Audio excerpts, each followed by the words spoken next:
Resolute TV this evening. We've called this one the Paradigm Shift, and I think I've collected three of Australia's biggest troublemakers in the last couple of weeks under my umbrella. So I'm thrilled to have them here. I've got, we'll go ladies first, the lovely Renee Altakrity from Sydney. Fanos, how do I pronounce it correctly, mate? Panayides from Melbourne. Stephen Wells, who's a regular contributor from Perth. And these guys have all been raising a little bit of our own brand of hell, causing the authorities plenty of stress and aggravation, which makes me pretty happy because I think we need more of that. So, look, let's start with Fanos because it's your first time with us. Mate, what happened in Melbourne the other day? Okay, so, look, I'm not accusing or who's conscripting or, trying to incite people to be angry, right? I'm just asking questions that millions of people in this country are asking and too afraid to come out with them. Well, they won't answer. We're acting in the capacity of the government right now. I was arrested for instilling peace in everybody, telling everyone how the police job's not easy, and then I decided to let people know that the microchip and the mark of the beast have been spoken about for a very long time, and we're heading into those times, and the police didn't like it very much. So they kidnapped me. They didn't arrest me because they had no grounds to arrest me. I even read the law and the legislation that they arrested me under, and the emergency powers, and they didn't even have the power to arrest me.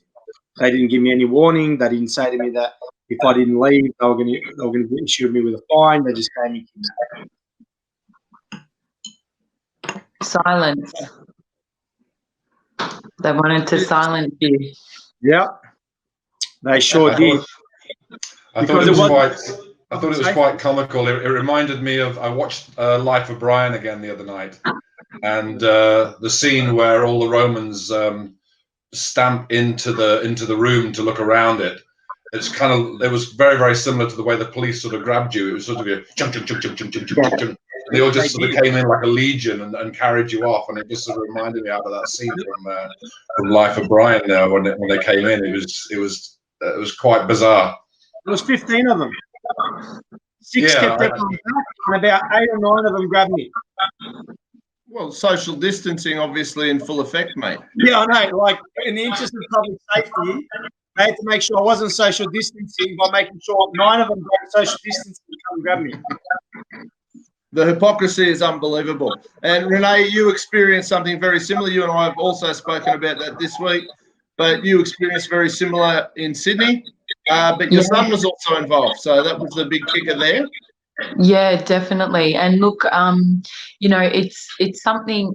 I mean, mine wasn't even a protest. It was just a simple exercising my rights walk at the front of Parliament House. Anything wrong? Come on, be reasonable. Come on, let her go. There's nothing wrong. Holding her boy. What has she done? Look what you're doing, man. What has she done?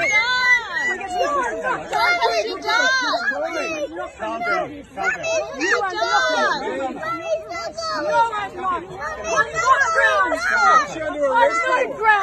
And there was families there, and it was very orchestrated. Mine, like looking back on it and looking back on the footage, the call was made from the head lady down there, O'Donnell, the one leading the arrest, the unlawful arrest, I should say.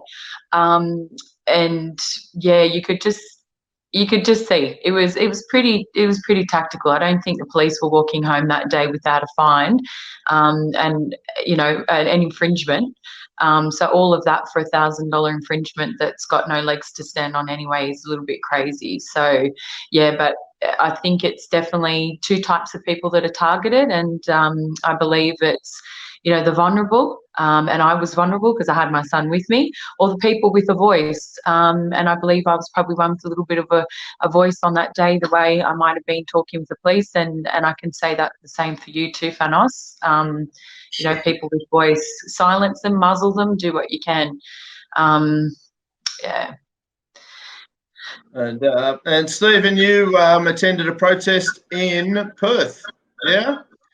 I actually did more of a exercise my rights the day before the protest because just due to everyone's really not like a professional protester or anything. Everyone's just been sort of cobbling things together, and there was a bit of miscommunication. The protest was on the Sunday, on Mother's Day, so I ended up having to go down on the Saturday because by the time I learned it was on a Sunday, I'd already arranged to meet my mum at the same time. And my mum is the last person in the world I want to drag into politics at this stage of her life. But yeah, I mean, I've been down to Parliament a few times, and I haven't had any problems yet. But just it's quite eerie just the feeling of just being there and wondering. The fear just to do a simple thing like walk around with a t-shirt on, and you just thinking to yourself, is there going to be a problem when you know that there shouldn't be? It's quite bizarre. It's crazy, and obviously the other kicker with Stephen is he's an author as well who has just been banned, and we talked about it a bit before the show. But your book, the COVID Swindle, is that the correct title? Yeah, I called it the great coronavirus swindle in honor of the Sex Pistols' great rock and roll swindle. I was just playing off that a little bit, which I thought would be an amusing title, which might help me to sell a few copies. And I got a book up on Amazon last year, self-published, with no problem at all, about a controversial subject. Basically being a climate change denier, and that one went through without any issues and did okay for itself. But yeah, I've got 2 notices now from Amazon. I got one from the Kindle aspect of it, saying that I needed to change the cover because the title on the cover wasn't what was too controversial and needed to be censored. So they couldn't allow it on the title base, and then so I was thinking about I was going to change the title to the great censored, put a censored thing across it, swindle, and redo it for Amazon. And then just a couple of days ago, I got another notification back from them saying that they looked at the content, and it was basically during this time that they were going to only have WHO approved messages about the COVID disease, and so they were rejecting my book on that basis. And then because Amazon has got basically affiliates with just about every other online retailer who you can upload your book through other places, but they then also market those books on Amazon as well. And basically everyone who has got any way connected with Amazon have all basically written back to me and said, we follow Amazon's guidelines, and we also won't be allowing your book on our platform. So yeah, so I've ended up on just a really a place called PayHip, which I've never even heard of before, where people can go and buy it from there. But all of the big ones, BookBaby, Draft to Digital, and Amazon itself, they've all said no. So what can you do? I've got 50,000 members. You can show your book to, mate. While I've still got my group, you got 51,000 members there, which I'd be happy to chuck your little book there in the announcement section with the link so they can go and have a look at it. Yeah, I mean, it's. I mean, it may end up being better for me than all of the getting censored at the end of the day. It's just the fact that somebody I didn't consider, I'm not like, the next J.K. Rowling or anything. I didn't consider myself particularly important enough to be even noticed by, a giant conglomerate with, trillions of dollars of assets. But yeah, they are literally not wanting anybody to slip through the cracks on this. Yeah. Mein Kampf, you can still buy Mein Kampf on there, can't you? Yeah, I even looked it up today just to make sure that I was telling people the truth. Yes, you can buy Adolf Hitler's Mein Kampf on Amazon. You can't buy a book that dissents about the coronavirus window. Yeah, because they're trying to keep the narrative. anything to do with the coronavirus being seen as anything but completely above board, they try and censor it, everything, and that's red flags. If the world is in a major push to try and make sure that the validity of this thing stays intact, why would you need to have people making sure the validity of this thing stays intact if it's real? You know what I mean? The evidence would be so substantiating towards the fact that this thing exists that you wouldn't need to defend it. But these guys are fighting black and blue to fight anything to do with censor anything on Facebook. I've never seen Facebook try and censor anything to do with technology before. Censor anything to do with Bill Gates and vaccines, and censor anything to do with the coronavirus being anything but real. I'm like, why are you guys going through so much trouble? If it's real, it's real. Yeah. Well, I've been censored for 30 days. I've been silenced for 30 days on my Facebook. So if you need me, you just have to reach me through Messenger. But, and again, it was funny enough, it was actually over an Adolf Hitler picture. And his, you made the mistake of making a meme with Adolf, did you?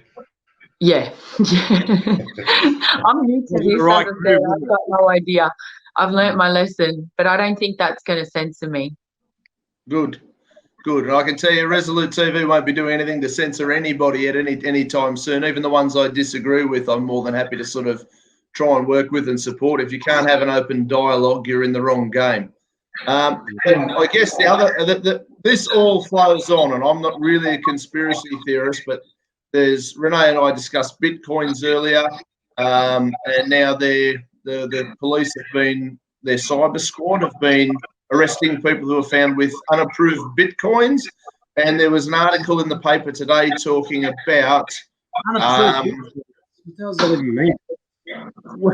Well, the way Bitcoins work is now, originally you couldn't buy them through government approved means. That was the design of Bitcoin. And then they brought in all these laws that basically say if you want Bitcoins, you have to buy them through government approved registered dealers so that you can so they can tax you and so they know what you make money off it. Exactly. And they're also talking about possibly making it illegal to own gold or silver, which is the other non-fiat currency.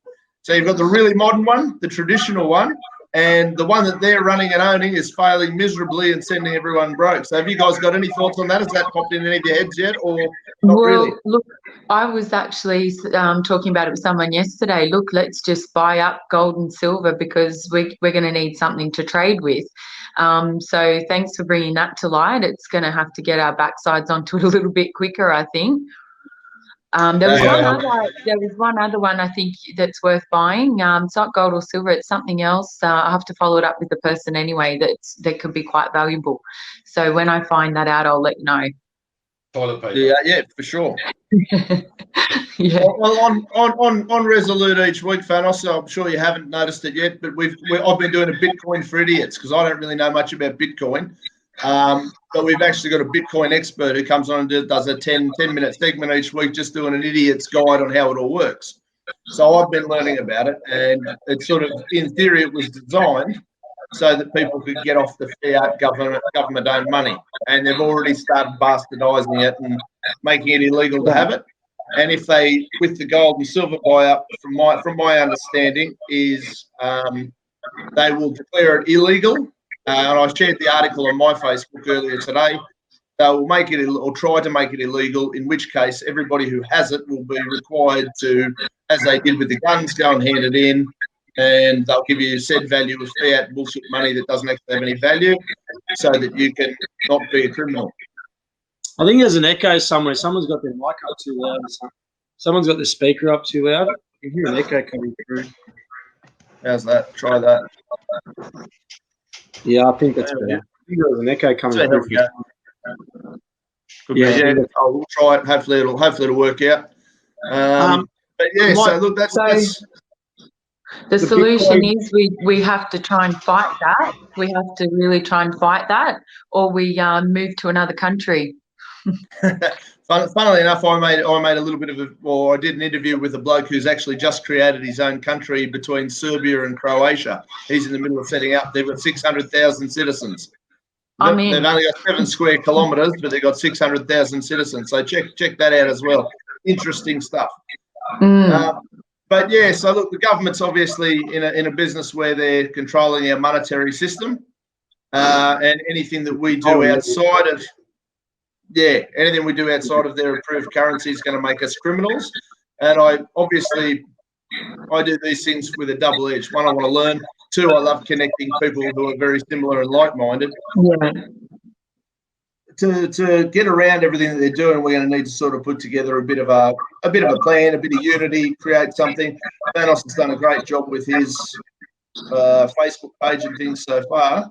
Renee got cracking amount of attention the other day, and Stephen's been banned from Amazon, which has got to be a first. So you're talking to the 3 rebels of Australia, maybe. Oh, I know, and if I can get my silly ass elected in this silly election upcoming, that'll be the funniest thing in the wide world. So, you know. But no, look, guys. So I guess they're sort of different things. Is there anything that you guys can actively think of that, you know, like obviously you've all got different perspectives. I know sort of, and that's the key, because I'm hoping the whole rebel community of Australia is going to be watching these sort of things and going, shit, yeah, game on, let's do it. Look, there's gold, silver, bitcoins. Yeah, look, I don't know too much about the cryptocurrency, but with regards to them trying to get their fingers in the pie, as with everything else, I know there's a lot of teams working really hard in the background. You know, we can't even fathom how they're working with regards to the vaccines, people losing their jobs over not taking the flu jabs. And there's a lot of legal people helping behind the scenes as well, and admin crews that are working around the clock, not even getting paid, just donating their time. Fanos, I don't know who's in your in the 99 group, but I know the People's Collective have a really good crew. There's a lot of cease and desist notices going out to parties, just with regards to 5G, the vaccines. So there's already movement there. Possibly, if we can raise this issue as well to their crew. I mean, the templates I'm sure would be, not too hard to do up and try and stop that as well, because they're hitting us from all angles and we've got to hit them back at all angles. Well, I've got I'm in the process of so we got a website up and running, and in the website I'm going to have a page where people can go and download all 3 letters that people have been wanting to send in, which is the Brian Shaw letter, the Karen Brewer one to get rid of the suppression order, and and I think Wayne Glue's got one as well. And I'm going to have them all available on the website, so people can go to the website, download them straight away, and go and pick them up and send them all off. I'm also in the process of segregating everyone into different states and stuff. Only problem is we've had 27 violations, which are the stupidest violations I've ever seen in the world. So, who knows, man, that's a time. So, it's a bit of a hard road at the moment. There is a few things I'm looking at doing and looking at getting in contact with people with. It's just a matter of organising everything. Yeah. Well, it's a complicated scenario. The whole thing's very complicated. And I guess, obviously, I presume, Fanos, you feel very similarly to I know the other 3 of us do, regarding vaccinations and things, whereby I guess at the very least we all feel none of them should be mandatory ever. I'm dead set against government enforcing anything being put into somebody's body, and I'm generally against government enforcing most things, generally speaking. The government should work like this. The government should ask what it wants to do and then put it towards the people and see whether they want it or not. That's how a government's meant to function. Right? A government is voted into power from the people to represent the people and what the people want. I don't know where these guys decided to dissolve the Commonwealth and become a corporation that's listed in America and all this other stuff, and sending money overseas, which is treasonous on so many different levels. And then they've got the audacity to sit there and say to someone that you're going to have to take something and you don't have a choice in the matter. Mate, you're there because we voted you in. Yeah. People don't see that. People think, oh, the government's telling us to talk, and it's good. No, the government's only there because the people haven't turned around and gone, listen, mate, you change the way you do things or you're out. Yeah. You and your party will come pull you out. The people own the Parliament House, not the politicians. Yeah. When we went to the Parliament House, that's the people's. The Parliament House in Canberra, that's the people's. That's not theirs. That's not their property. That's the people's property. The money that they're giving out, it's the people's money. It's taxpayer money. Yeah. They're making it out like they're doing us a favour. You're not doing us a favour. You're giving us our money that we give you 30 cents to $1 for every single time we get paid. You're not doing any favours, mate. I'm My just going question is, where does the government... Guys, I'm just going to see if I can fix some sound issues on my end. So angry. my issue is, though, where's the Governor General step back up in all of this? You know, if that was me, I'd be saying, I'm going to take back a little bit of my rights and my authority here and help the people out. I just... It makes you wonder how it got to this level to start with. And it's obviously driven by, you know, greed, ego, money. It would be really nice to see, for sure. But, I mean, I'm in the middle of, I'm in the early stages of the Eden Monero election campaign at the moment. And I'm fairly entwined in that whole show. And my entire campaign so far has been based around forcing politicians to take a pay cut and show some accountability. And I made a pretty solid video this morning, basically taking the piss out of Anthony Albanese. The big article on the weekend was that even if Labor loses the election, it'll be okay because Albo's still going to have a job. Like anyone cares whether or not that guy has a job for $300,000 a year, while there are people all over the country who can't leave their house or who are losing their homes and, you know, losing their businesses. So the whole system's rotten to the core. And I see it as being, and they do it to everybody. So they do it in the monetary system. They do it in the stay-at-home, be caged system. I had a very interesting experience the other day as a chef. I had some honey left over from an old project. I put an ad on Facebook ads, come and collect some honey from my house. The next day, I had a bloke from New South Wales Department of Fisheries here at my house to buy the honey, find out why I was selling it, where were my hives and where were my permits. For a $6 jar of honey, they wasted hundreds of dollars in coming to check me out, which I thought was phenomenally interesting. Wow. So that's the world we're living in, guys. Where do we go from here? Where do you see it? What's the best way to tackle it? We're being censored. Common we're law. being shut down. Common law court. Common law courts. Yep. They're happening. We're just waiting for them to be set up around each and every state. But I believe there's one down there in Victoria already.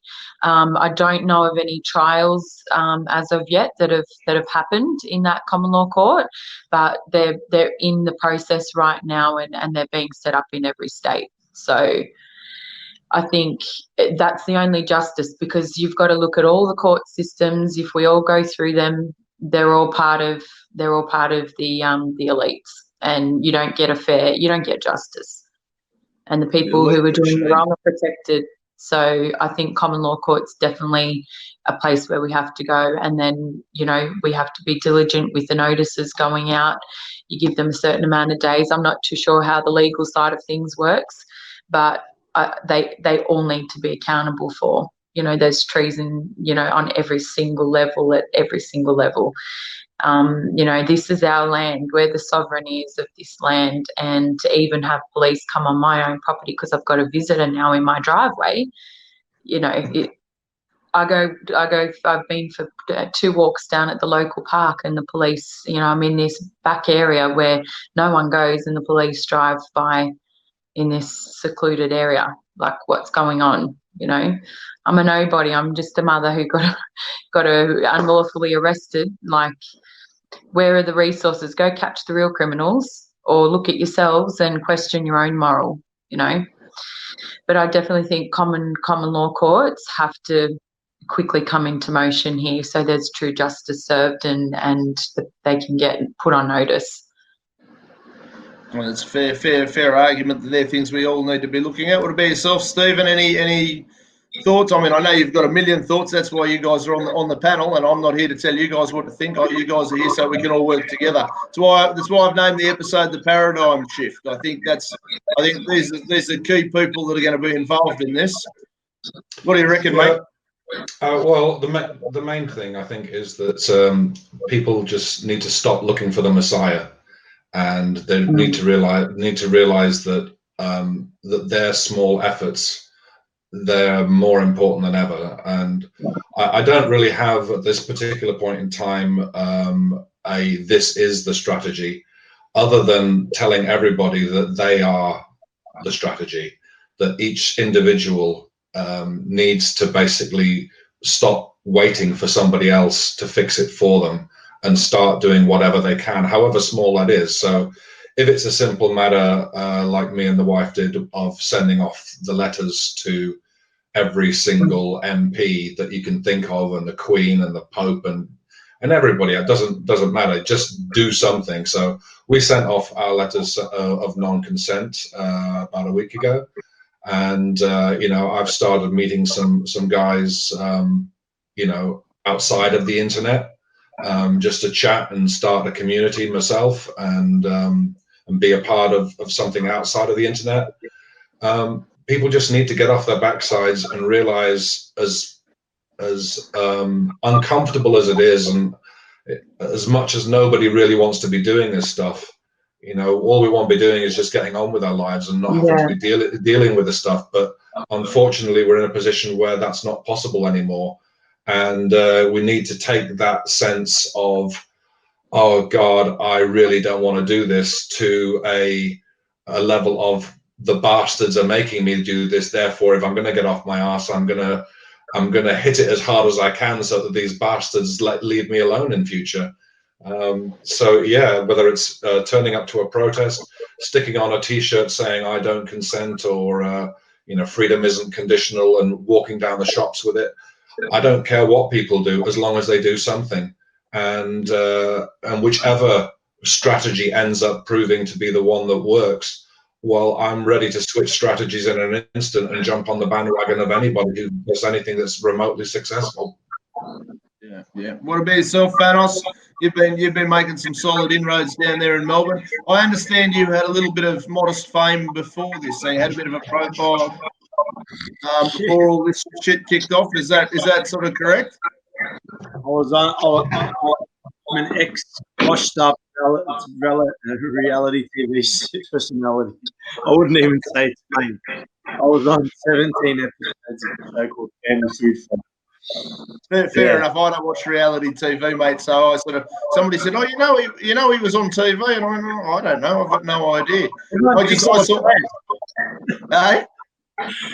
thinks I'm a plant. Like, I was set up. Like, I was an ex-employee of Channel 9, and now they've taken me under their wing to mislead the public. I'm like, oh my God!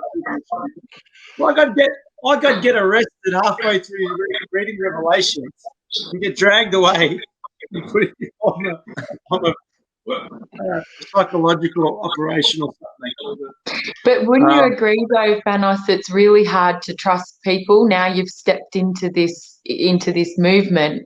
You don't know who to trust. And, even I went to a counsellor yesterday. I'm like, is the room bugged? I better turn my phone off. How is she recording this? How do I know she's not one of them? It's crazy. It's so hard. It really puts your life, you're constantly in fight or flight mode and looking for threats. You're scanning for threats. It's a tough place to be, but I believe we're all here for a reason. We have to be. Nothing happens by mistake. Yeah. And that's what I'm holding on to. Even Isaac, like my 4-year-old son, we were there for a reason. We're all here for a reason.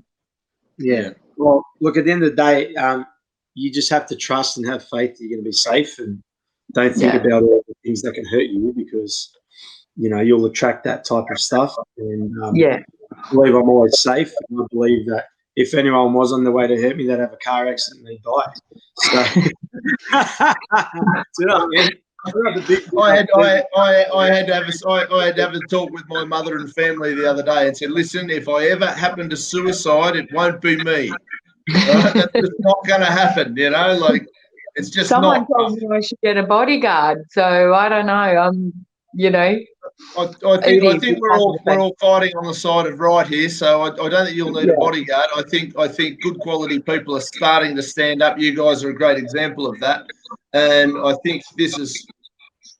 Eventually, everybody's going to push back. They don't want to be battery hens in a cage. People are starting to feel like the parliament is here to serve them, not the other way around. And once that penny drops, and that'll happen in the Western world everywhere, I firmly believe it will happen. I'm just not sure how long it's going to take.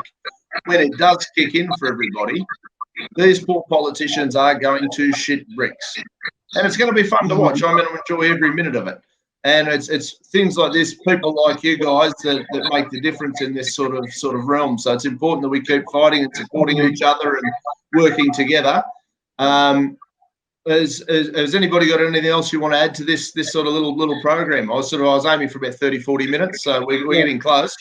Sorry, Fanos, I cut you off when you were asked about the future and what you see. Sorry, I cut you off. Yeah, that's right. So look, I firmly believe that one of the main reasons I was so inclined to speak out on social media was because in order for us to have a massive shift, it has to be an uprising of the population. Yeah. This is the sort of thing that you're only going to stop with the masses getting together. Do you know what I mean?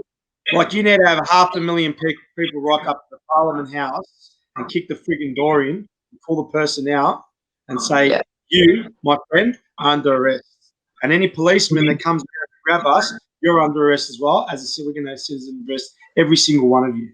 And every single police officer who's had a hand in this needs to go and answer for what they've done as well. Yeah. This needs to be an uprising. So one of the main consensus behind all the videos I've been doing is I want people to have in the back of their mind all the stuff I'm suggesting.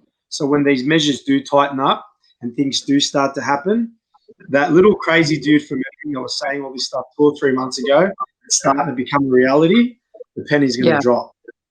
And I'm already having a lot of people coming over the page and messaging me going, man, your videos and what you're saying, I didn't believe it before, but it's happening, isn't it? Yeah. So it's working. And look, if we do all this and we still aren't able to stop these people, at least we can go down without a fight. Yeah, 100%. We can sit there with our heads held high as we're being dragged off into concentration. No, mate, I agree 100% with you. It's coming, you want to believe it or not. Mate, and look, I've been getting called the crazy tinfoil hat guy now for a couple of years, and that guy's mad, and how dare he sort of say X, Y, and Z. Now it's all happening, and I've got a mate who's convinced I'm 12 months ahead of where the world's at. And none of this has surprised me in any way, shape, or form, unfortunately. And it hurts my heart a little bit, you know, because I'm sitting here looking at people I love who are sort of buying bullshit. You know, so hopefully we can sort of change them, we can awaken them, we can hold all of these people accountable. Every police officer that uses the argument, I'm just doing my job, needs to read their history books, because I'm pretty sure the SS used that as an argument for a lot of the work they did. A lot of the good work they did back in Nazi Germany was done on the basis of I'm just doing my job. And it's important that we all stand up. So, look, guys, I really appreciate having you guys on. I think this is an amazing little crew to put together for this, and hopefully we'll all stay in touch and we'll manage to get Stephen's book to sell 1 trillion copies, despite the fact it's been banned by the biggest bookseller in the world. And then I can bankroll you all. That's it. But look, it's important for all of us in this sort of space to be sharing resources, sharing teams, helping in any way we can, and you know, trying to get, if we are going to have politicians, let's try and make sure they're all accountable and that they understand who they work for and not who works for them. Yeah. So look, guys, this was the first episode of the paradigm shift, and I reckon we could do this a bit more often, depending on how things unfold and how quickly the government gets scared and buggers off, or bans it, one or the other. For Resolute TV, I'm really thankful to have Renee Altakrity, Stephen Wells, and Fanos. Say it for me again, brother. Panayides, Panayides. And what's your website? So it's 99unite.org. 99unite.org. Stephen, they can find your books where? On PayHip now. Stephen, Get in touch with you, man. We'll see if we can organise a link on the website. Well, I'll share all the links in this. I'll share everything in that little chat we've now got. Renee, you haven't written a book yet. You haven't made a movie yet. You're going to catch up. You're going to do something. I'm just about to say something. Isaac and I possibly looking at being a face of the campaign of a vaccine movement. So, pro-choice, medical freedom down that line. So, yeah, hopefully we can share something. There's a website already up and running. So I won't give those details just yet until we go ahead and talk about it in further detail. But yeah, that looks like it's something that'll be happening in the next couple of weeks. Fantastic. That's great to hear. And anytime anything that my little shit show can do to help, or just reach out and I'll do whatever I can. And thanks, guys. Have a great night. Thank you. Thanks. Bye. Bye.